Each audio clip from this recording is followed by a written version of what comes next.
आणि बातमी नागपूरमधून आहे। नागपूरमध्ये नितीन गडकरी यांनी आपला मतदानाचा हक्क बजावलेला आहे। नागपूरच्या टाउन हॉलमध्ये जाऊन त्यांनी मत दिलेलं आहे आणि त्याचबरोबर सर्वांनी लवकरात लवकर येऊन मतदान करावं, मतदानाचा हक्क बजावावा असं आवाहन सुद्धा त्यांनी प्रसार माध्यमांशी बोलताना मतदारांना केलेलं आहे। नागपूरच्या टाउन हॉलमधली ही दृश्य आपण पाहतोय। नागपूरच्या टाउन हॉलमध्ये जाऊन नितीन गडकरी यांनी आपल्या मतदानाचा हक्क बजावलेला आहे।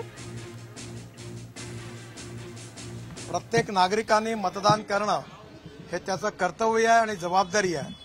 सगळ्यांनी मतदान करावं, कोणाला द्यायचा हा त्यांचा अधिकार आहे, पण मतदानाचा अधिकार बजावला पाहिजे।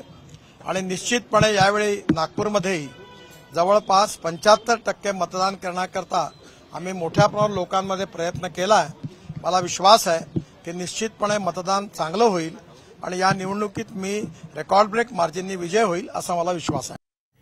तर अनेक ठिकाणी उन्हाचा कडाका जास्त आहे आणि त्यामुळे लवकरात लवकर येऊन आपण मतदान करावं असं आवाहन नितीन गडकरी यांनी केलेलं आहे। त्यांनी स्वतः सुद्धा मतदानाचा हक्क बजावलेला आहे। नागपूरच्या टाउन हॉलमध्ये जाऊन त्यांनी मत दिलेलं आहे। तर नागपूरच्या टाउन हॉलमध्ये मतदानाचा हक्क नितीन गडकरी यांनी बजावला आणि यावेळी त्यांनी मतदारांना सुद्धा लवकरात लवकर येऊन मतदान करावं असं आवाहन केलेलं आहे। उष्णतेचा कडाका आहे आणि त्या पार्श्वभूमीवर लवकरात लवकर येऊन आपण मत द्यावं असं आवाहन त्यांनी केलेलं आहे।